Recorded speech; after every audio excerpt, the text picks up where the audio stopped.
Hello everyone, thanks for attending to this session of PhD program in Hungary.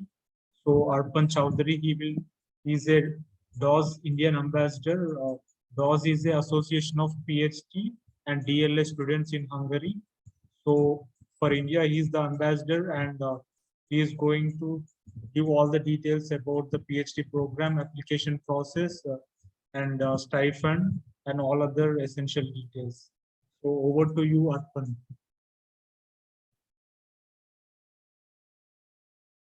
Thank you so much for the introduction. So I came here in 2019, and there will be some changes in regulations will come later. First, in this session, I will try to give a general idea how you can apply, what kind of stipends you can avail for pursuing your PhD in Hungary.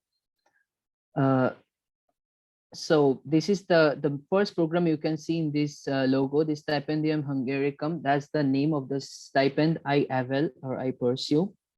That's Indians can pursue this scholarship in Hungary. This is a national scholarship by Hungarian government. Can you change the slide?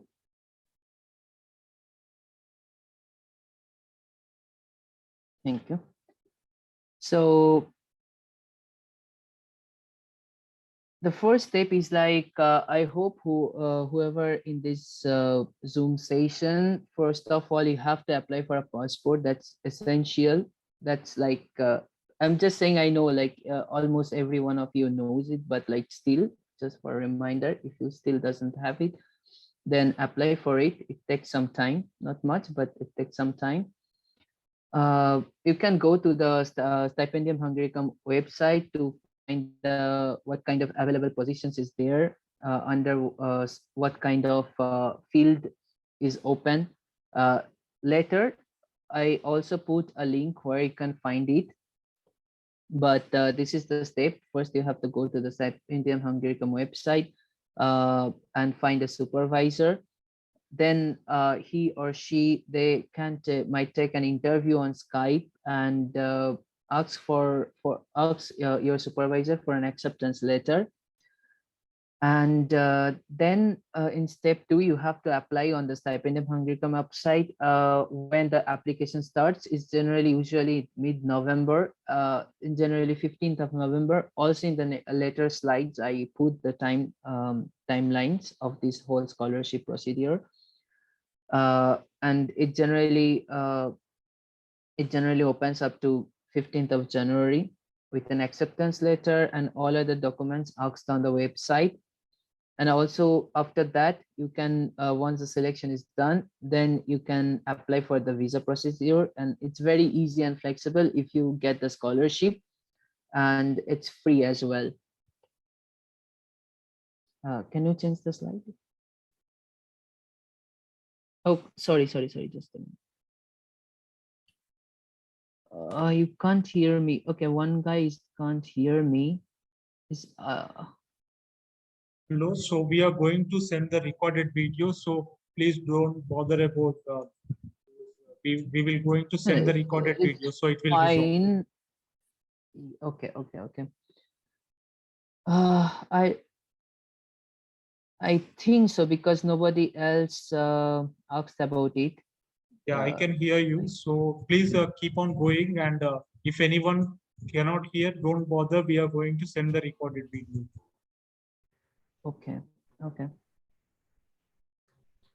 Okay, so I put a list for the documents what you required. You can get this list in the website as well, but first it's like only online application form. The applicants must fill out and save all requested information on the online application form, and is in English language. You need a recent photo of the applicant, like not after than 2 years or before the submission of the application, so as recent as you can. And those who are applying for the partial like exchange studies, this is generally is not validated for the doctoral, but sometimes some doctoral program or schools, they have these exchange things. They have some kind of exchange things, so you can apply for that as well. The most important thing for a PhD application, the most important thing for the PhD application is like a motivational letter, uh, minimum 1 page. There is some sound problem, I think. Okay. So minimum 1 page you need to write, and and it's very specific. In general, it's in Times New Roman and 12-point font size letters. So this is important. And please keep this mind, like when you're writing for 1 page motivation letter, please keep in this mind that it has to be in Times New Roman and 12 font size. And in general, it will be in English, obviously, because here the language is the Hungarian. So they are always writing this, that if you are providing any documents or if you're writing your motivational letter, it has to be in English. The proof of language proficiency, that's another thing that in general, when you're applying for a PhD, which is in English language. So there is like two way to prevail these things. One is like if you have IELTS or TOEFL, this kind of things, or what you can do in case, you can see like first, second, third bullet point in the proof of language proficiency, that in case the student has completed his or her previous level of studies in the language of the selected study program, like in this case it's English, a proof can be uploaded about the fact that the language of education was the same as the language of the study program that the applicant is now applying for. That means that uh, if you did your bachelor degree or master's degree or like your tertiary programs, bachelor's and master's in English, then you can skip this one, like scan copy of original proof of language proficiency. In this case, you have to ask your university or college, if you did your master's in from some college under universities, then you can ask your colleges as well to give you an English language proficiency certificate. They will provide it. The second thing is like school certificates, is like master certificate. You need to obviously give the original master degree certificate or equivalent, the scan copy. And also you have to write down a research plan. That's why in the first slide I said like you have to choose a supervisor. It's important because this research plan should be written by the collaboration of you and your future supervisor, because you have to know what kind of research you're going to do. In this way, it will be more easier for you to get the scholarship if your research plan is completely fitted with supervisor's research plan. So it has to be like minimum 2 pages and also typed in Times New Roman, 12 font size letters, and obviously has to be in English. And letters of recommendation is like like recommendation letter, you can ask your professors. If you do some master's thesis, you can ask your supervisors under whom you avail your master's thesis for a recommendation letter. So it's written like 1 or 2 you can provide. Next slide please, Varun.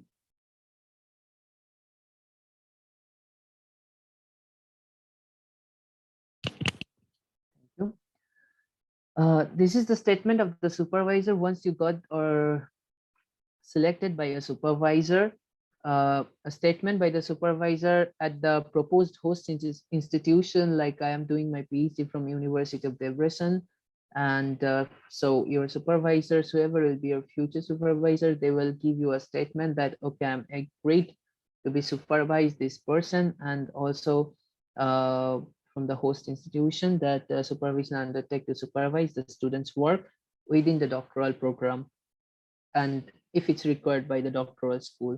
And this must be submitted until 15th of March. I will come later why it's important to take it before that, because of the UGC. So this is, first of all, sorry, I missed this point, that Stipendium Hungaricum is kind of a bilateral program, because you have to be selected by the supervisor, and after that you have to send your documents to the UGC, I also I tried to open the UGC website today, but unfortunately I don't know why, but it wasn't opening. But later you can try, and you can see the Stipendium Hungaricum advertisement in UGC website as well in foreign studies. And you have to send these things like your application for the Stipendium Hungaricum. They have a list like what you have to send. They have a form also, you have to fill up that form. You have to send the whole form of the Stipendium Hungaricum application form, as well as the references.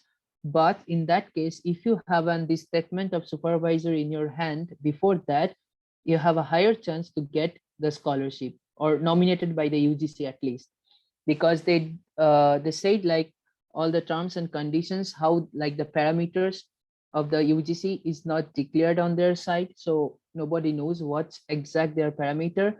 But it's obvious, like when you are applying for a PhD, if you have the acceptance letter or statement of the supervisor in your hand, and when you can attach it to your main application form and send it to the UGC, then you have a higher chance to get the scholarship or get nominated by the UGC. That's a very important, very important process in this whole scholarship process to getting this nomination by UGC.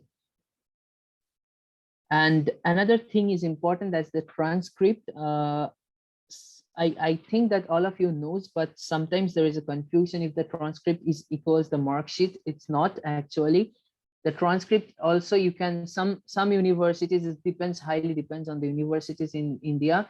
Some universities give the transcript, some doesn't. So you can apply for your transcript in your respective universities or colleges. Transcript is like the, how to say, like a summary of your whole masters. So they will give the semester name and how much CGPA you availed, or how many percentage you availed in that semester, and it's just in one paper. So you have to give the master's certificate as well. And also this transcript is very important, not the mark sheet. So you can apply for the transcript. Some university give it for free, some university take some money like 200 rupees or like 300, maximum 500 maybe. But whenever you will apply in any scholarship, like outside foreign scholarship, then this transcript things is very important nowadays. And the copy of identification documents, that's like provided that the applicant already has a passport. That's what I told you, like passport is important before you're going to before you're going to apply for any foreign scholarship. You need a passport. That's the very basic requirement.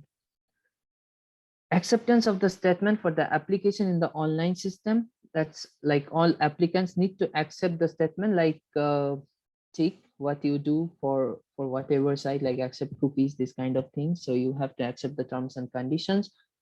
Another thing is important for this scholarship specifically, that is the medical certificates. Medical certificates requirement is like you can get in the website and you can see what kind of medical test you need to do, but mandatory only for the applicants nominated by the sending partners.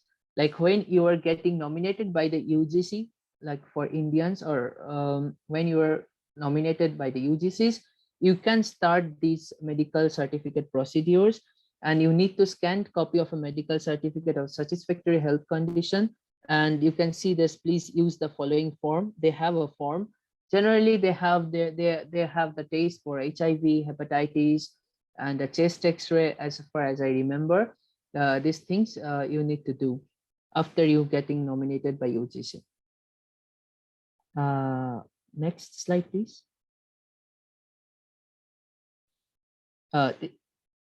This is just for the, if there is any applicants for the art, this is a special requirement. Like if you are applying for an art, then you need to also provide a portfolio, that is photographs of 3 works of art or sketches indicating the date of creation.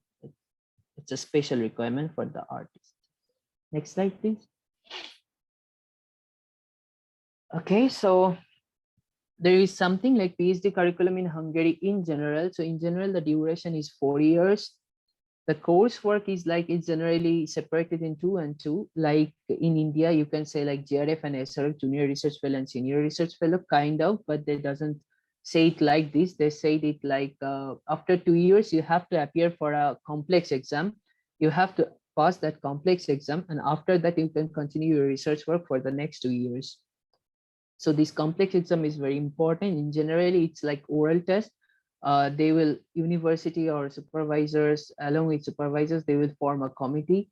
Generally, one professor from university, one professor from outside of your university, and the chairperson. There is a like, and they will ask you the questions from your field, and also like also you can choose your. So there is like one major, one minor. Minor is obviously you can choose from your field, but major is like I'm doing in the molecular medicine, atherosclerosis. So like major, you can choose like cell biology or like immunology, these kind of things for the major. And in minor, like atherosclerosis or calcification, like an example.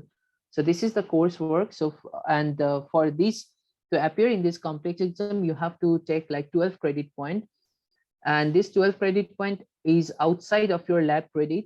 So you can take like some journal club, like journal presentations in journal club groups, or you can do some coursework like or you can appear for the exams like cell biology, immunology. They have their specific credit points for one exams, and like this you can gather like this 12 credit point. This 12 credit point you have to gather in first 2 years before appearing for the complex exam. If you don't have this 12 credit point, you are not eligible for the complex exam, first of all. So you have to, it's easy, it's not that much difficult to gather 12 credit point, but you have to do it carefully. And also side by side, you are allowed to continue your research work. In generally, when you are coming at first 1 month or 2 months, it will take some time to get the new SIM card, to get the new bank account. You need a Hungarian bank account to get your scholarship money.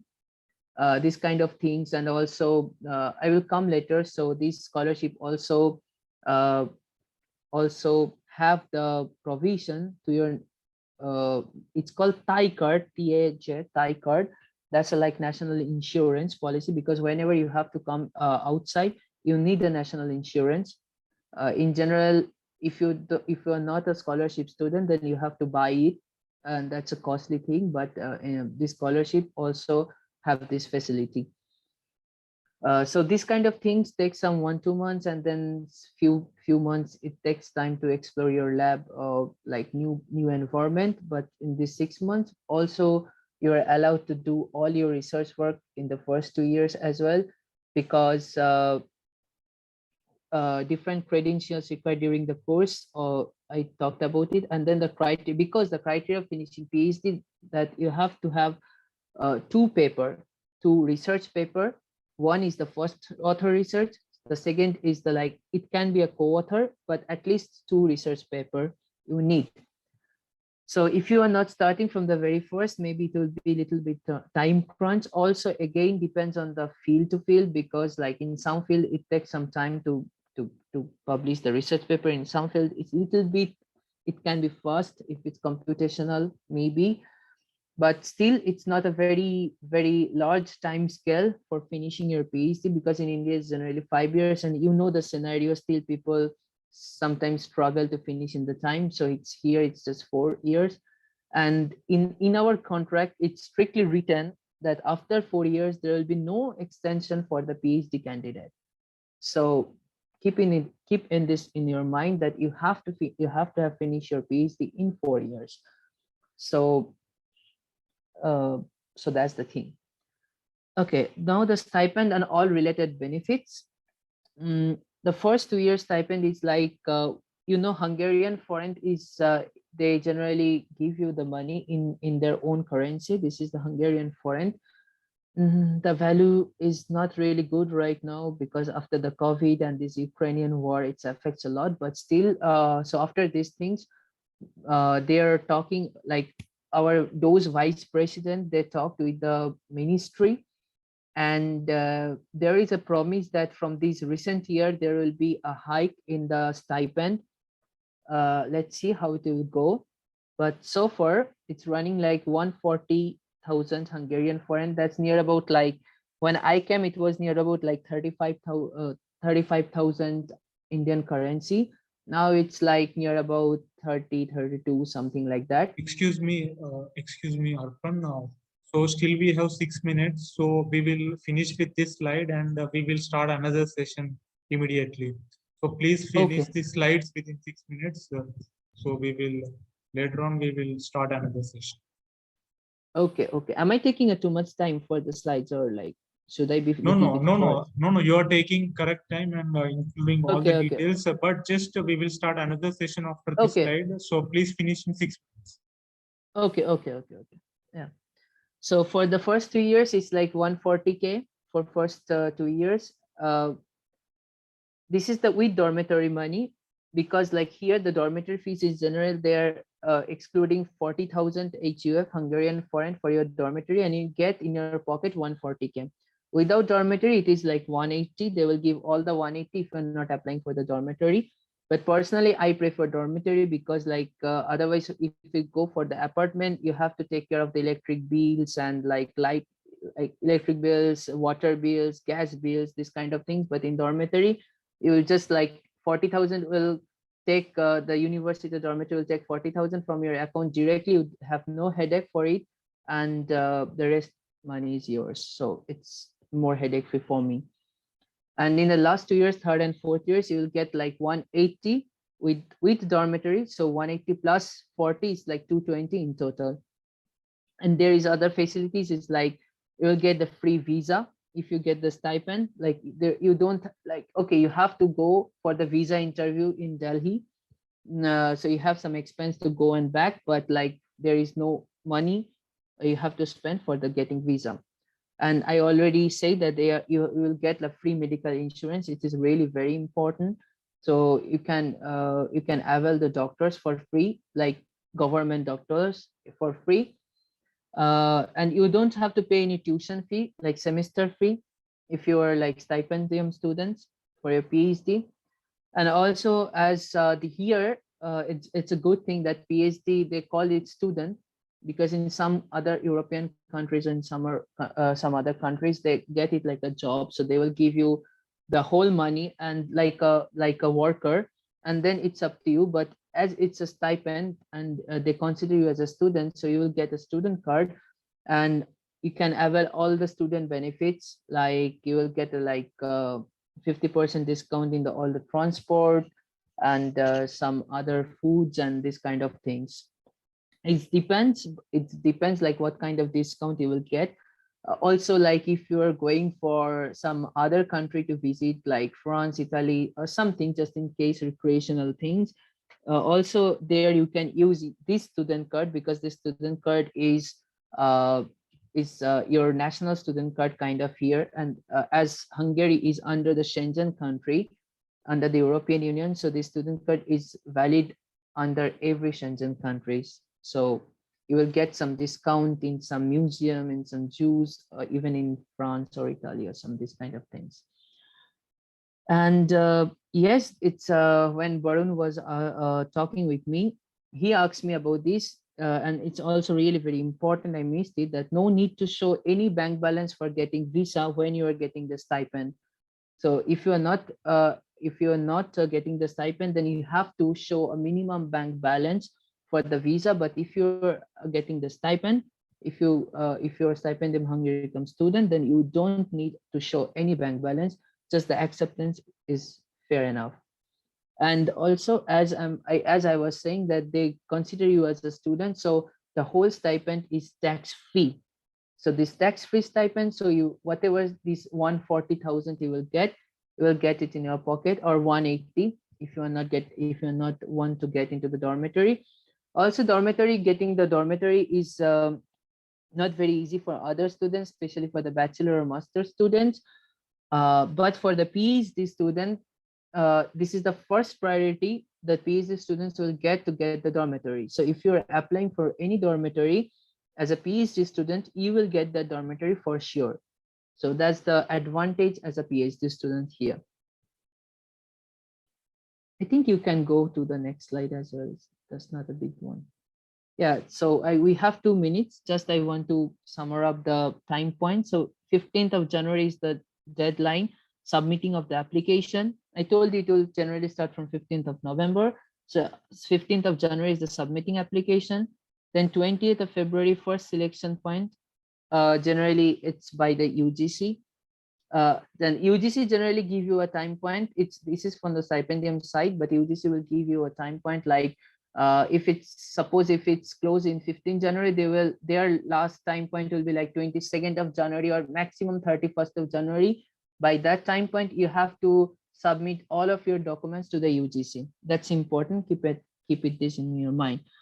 Until 15th March, the statement of the supervisors. But as I told you previously, that try to take this statement of the supervisor before it.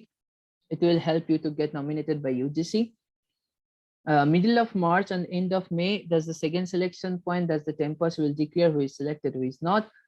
And after that, so until this May, you will know finally like if you get the scholarship or not.